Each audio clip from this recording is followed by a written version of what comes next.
Vous me demandez si je suis victime. Vous avez été victime une fois de violence? Bien sûr que non, je ne suis pas une femme. Peut-être que ça existe, mais je n'ai jamais été victime. Vous avez été victime une fois? Non, jamais. À l'unisson, ils avouent n'avoir jamais été victimes de violences conjugales exercées par une femme. L'idée d'un homme battu, injurié, humilié, maltraité peut sembler peu probable, faire sourire et même susciter des railleries. Et pourtant, la réalité est là, elles existent. La violence à l'égard de l'homme va être beaucoup une violence verbale, une violence morale, une violence psychologique et aussi une violence physique dans une mesure inférieure à la violence verbale, au harcèlement moral. Pour tenter de comprendre les raisons de ce phénomène, nous avons rencontré le psychologue clinicien Michel Merinto, auteur d'une thèse sur la question. Il y a par exemple la lutte émancipatrice de la femme qui joue pour beaucoup dans les rapports de force au foyer. Il y a le pouvoir économique de la femme. Il y a également son niveau intellectuel. Mais au-delà de ces aspects, il y a que aussi certaines femmes, on ne va pas dire qu'elles sont malades, mais elles traînent des pathologies psychologiques. Je donne l'exemple des masochistes. La femme devient ainsi le bourreau, l'homme son souffre-douleur et très souvent ce dernier n'en parle pas. Venir sur la place publique et dire qu'il est victime de violence de la part de sa femme est une honte pour la société. Parce que l'histoire a démontré que l'homme au foyer était le représentant du roi, était le représentant de Dieu. Et donc de surcroît, si tu respectes Dieu, si tu respectes le roi, c'est que tu respectes ton mari dans le foyer. Pour l'enseignant-chercheur, tous les hommes, ou presque, subissent les violences exercées par des femmes. Pratiquement tous les jours que le bon Dieu fait, dans la vie quotidienne, tous les hommes sont victimes de violences, mais ils ne s'en rendent pas compte qu'ils sont victimes. Parce que si nous considérons la violence psychologique, ces manifestations, si nous considérons la violence verbale, ces manifestations, si nous considérons la violence économique, ces manifestations, la violence sexuelle, ces manifestations, et vous interrogez les hommes, ils vous diront qu'ils sont victimes. Bruno Aliamé est soudeur, il nous parle de son expérience. Elle m'insulte, elle me fait tout ce qu'elle veut, mais quand je regarde la Bible, je me tais. Elle me demande quelque chose que je n'ai pas en ce moment. Elle veut ça coûte que coûte.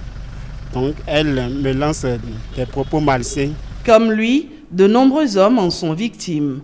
Michel Merinto nous livre ici quelques cas précis rencontrés lors de ses recherches. Nous sommes rentrés dans une maison pour enquêter l'homme. Et ce jour-là, la femme faisait le bain à son enfant. Et au moment où le mari passait, on entendait la femme dire et la femme parlait à l'enfant, mais indirectement à son mari. Mais le mari l'a su et a attiré notre attention. Il nous a demandé si nous avons entendu ce que sa femme vient de dire. C'est l'exemple de cette femme-là qui, en complicité avec un chef chantier, une maison en construction pour la famille, qui s'entend avec le chef chantier pour détourner les ciments. Et ce monsieur déclare tout le temps à son mari qu'il y a rupture de ciment et lui met de l'argent. Lorsque la femme veut punir son mari, elle refuse d'honorer le lit, par exemple. Elle peut porter plusieurs vêtements avant d'aller au lit, elle tourne dos à son mari au lit, ou bien carrément elle change de chambre où elle se couche, comme on le dit, à ras du sol.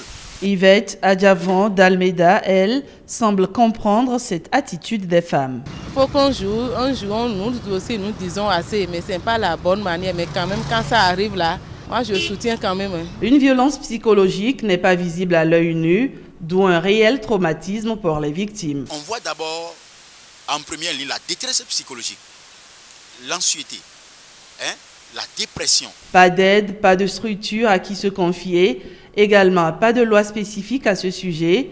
Toutefois, le code pénal est applicable en cas d'infraction prouvée. La loi pénale est là et que c'est une loi impersonnelle, une loi qui, sur le plan du genre, est totalement neutre, qui permet à toute personne, homme ou femme, qui fait l'objet de violences, coups, blessures et autres, de porter plainte et de faire punir l'auteur des violences. Le code pénal, lui, il n'a pas changé. Les lois spéciales qui sont lois sur les violences faites aux femmes ou code de l'enfant qui statuent spécifiquement sur des violences qui ont un caractère dirigé contre le sexe féminin seulement, ces lois-là sont spéciales, mais elles ne portent aucun ombrage à l'application au quotidien du code pénal. Sous l'effet de la honte, plusieurs hommes sont réduits au silence. C'est encore de nos jours un sujet tabou dont les médias parlent très peu. Aucune campagne de sensibilisation n'en fait cas.